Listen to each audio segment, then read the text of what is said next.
একটা jar cake কত ওজনের হয়ে থাকে, কিভাবে প্যাকেজিং করবেন, 1 পাউন্ড কেক থেকে কতটুকু জার কেক হবে বা কয়টা জার কেক হবে, ইন ডিটেলসে থাকছে আজকের ভিডিওতে।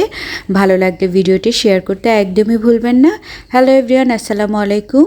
তো এই যে দেখতে পাচ্ছেন, প্রথমে আমি 2টা ডিম দিয়ে 7 ইঞ্চি মোল্ডে একটা কেক বেস রেডি করে নিয়েছি। এখানে 1 পাউন্ড ওজনের কেক বেস আছে।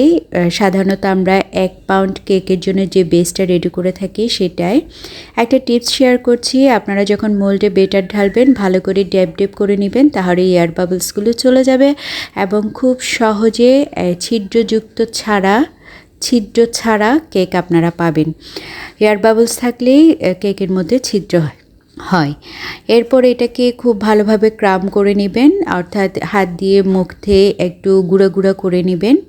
এবার আসুন হুইপ ক্রিম।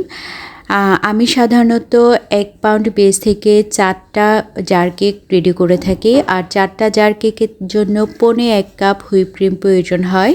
তো আমি 1.25 কাপ হুইপ ক্রিম ভালো করে বিট করে নিয়েছি। এবার কেকটা সেট করব।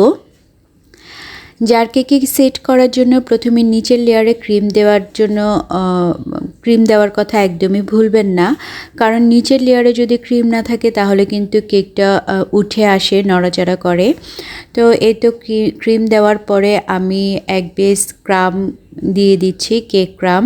এটা দেওয়ার পরে একটু হালকা করে অন্য একটা জার কেকের বক্স দিয়ে ড্যাব ড্যাব করে নিব। এরপর সুগার সিরাপ দিব, এরপরে আবার 1 লেয়ার ক্রিম দিব। এভাবে 3টা লেয়ারে সেট করব। জার কেক সাধারণত 3 লেয়ারের ক্রিম এবং 3 লেয়ারের কেক হয়ে থাকে। আর চেষ্টা করবেন প্রত্যেকটা লেয়ার যেন স্পষ্টভাবে বোঝা যায়, তাহলে কিন্তু ক্লায়েন্টের ভালো লাগে, বা আপনি যখন দোকানে রাখবেন ক্লায়েন্ট আপনার কেকের প্রতি আকৃষ্ট হবে। তো ভিডিওতে দেখানো পদ্ধতিতে প্রত্যেকটা কেক আমি সেট করে নিচ্ছি। আর উপর থেকে একটু স্প্রিঙ্কেল দিয়ে দিবেন, যাতে করে সুন্দর লাগে। এই ধরনের কেকগুলো সাধারণত বাচ্চারাই খায়। তো এই তো কথা বলতে বলতে আমার কেকগুলো সেট করা হয়ে গেছে। এখন এর ওজনটা নিব। সাধারণত একটা জার কেক 140 থেকে 50 গ্রামের হয়ে থাকে। যেহেতু হাতের কাজ, কোনোটাতে একটু ক্রিম বেশি, কোনোটাতে একটু কেক বেশি, এরকম হয়ে থাকে, যার কারণে 20-10 গ্রাম একটু এদিক সেদিক হয়। তো প্রত্যেকটা কেকের মাপ আমি দেখিয়ে দিয়েছি। এরপর আসুন প্যাকেজিংয়ে। এই ধরনের বক্সগুলোতে ক্লিপ থাকে, খুব ভালোভাবে খেয়াল করে ক্লিপটা বন্ধ করবেন এবং শেষে আপনার ব্র্যান্ডিং করে দিবেন।